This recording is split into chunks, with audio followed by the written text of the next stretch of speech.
Good day everyone, welcome to my channel. So in this video guys, we'll talk about what is AirDrop. Before we start, I would like to say thank you so much to all my viewers, silent viewers, and supporters in my channel. Thank you for watching my videos. If you're new with my channel and then you like this video, please hit the like button. Don't forget to share and please support my channel guys if you're new by clicking the subscribe button. So let's begin.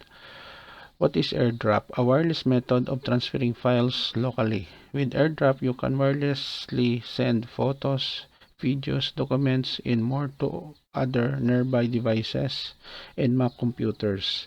Transfers are encrypted for security, and the recipient can accept or decline each transfer as it arrives. Okay guys, so this is the end of my report on what is AirDrop is all about. Thank you so much for watching. Don't forget to like, share, and please support my channel guys if you are new by clicking the subscribe button. See you in the next video tutorial guys. This is your friend Jake saying bye bye for now.